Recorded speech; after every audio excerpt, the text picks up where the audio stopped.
In life, things are not always what they seem to be. They can be deceiving, and sometimes even the most harmless things can prove to be deadly. Never in my mind had I ever imagined I would end up traumatized over something so simple, so harmless. 17 years ago, my life took a turn and everything changed for me. I was 14 years old at the time. I remember as a kid I had always been the rebellious type, always getting into trouble along with my two close friends, Zach and Sam. The day is still so fresh in my memory, as if it had happened yesterday. My neighborhood was small, nothing fancy like the big cities, so we had limited resources.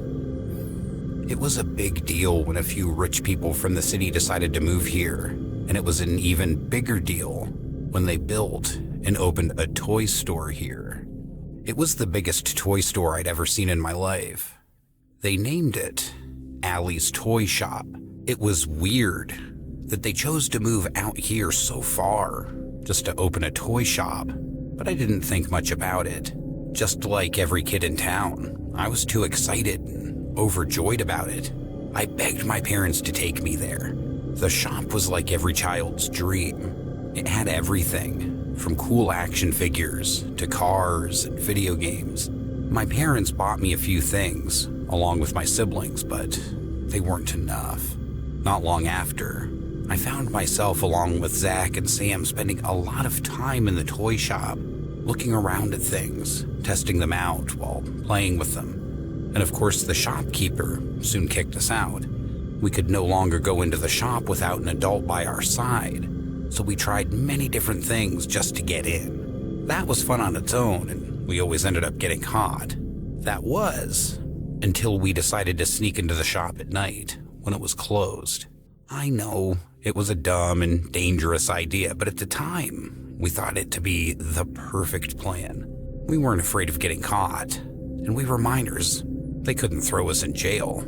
All they could do was ground us. We started observing the shop, and we found a small opening outside the second floor of the shop, through which we could climb and easily sneak in. It was too small for an adult, but it was just perfect for us. We snuck out around 1:30 a.m. after making sure our parents were asleep and met up in front of the shop. Wasting no time, we started making our way inside, slowly, and careful not to make too much noise even though the shop was further away from the other buildings. A bit up on the hill, with little effort, we found ourselves inside. Excited, we started fooling around and flashing our torches. I don't know how long we were there, since we lost track of time. A point came where Sam started feeling uneasy. At first, we didn't take him seriously and made jokes about it. "Wait, do you feel that?" I said in a hushed tone, raising my hands in front of me. We all got quiet and began looking around. "Hey, Sam, stop sticking to me if you're scared," said Zach. "I didn't even touch you though," said Sam. We all looked around and kept moving. A scream echoed through the entire shop.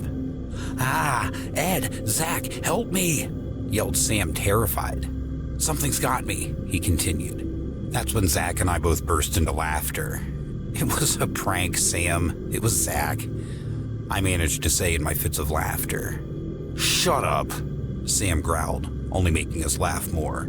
Furious Sam shoved Zach away and stormed off.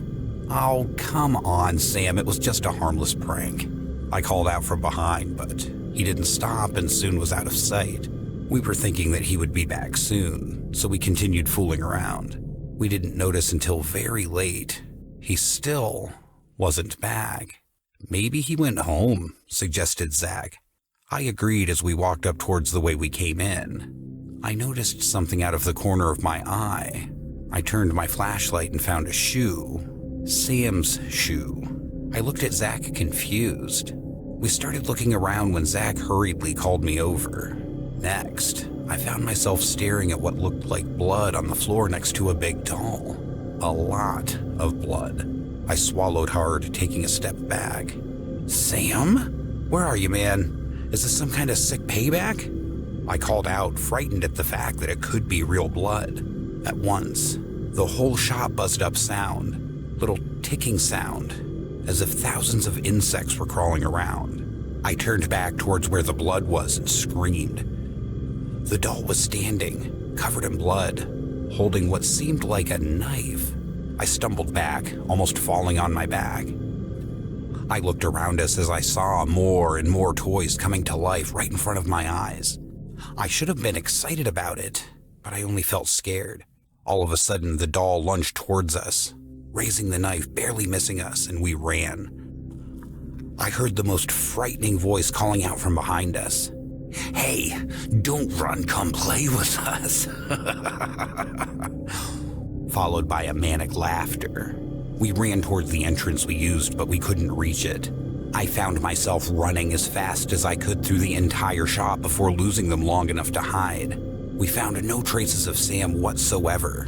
It was like he disappeared. "What's going on?" Zach whispered to me in a panic. I had no answer. We started sneaking around trying to reach for the entrance. It took us a while just to get close to it. I threw my flashlight as far as I could throw, distracting the toys before sprinting towards the entrance. "Where do you think you're going?" I looked behind to see the doll growling at us. "Go, go, go!" I yelled as Zach climbed out the entrance. I followed close and climbed after him. Before I could get out, something grabbed me by the leg, followed by a sharp pain. I turned back to see the doll stabbing into my leg. I yelled and started kicking it off of me, and I made my way out. Panting, we both quickly ran home. It took me a while, but I made it. In the morning, I told everything to my parents. They didn't believe me though, but were shocked to see my wound. It was pretty deep. That day, we went back to the shop with our parents. You wouldn't believe it, but right where we found that doll last night was another doll sitting there. I swear, it looked exactly like Sam, staring at us with cold, empty eyes. Sam had gone missing that day. Until this day, no one knows what happened to him.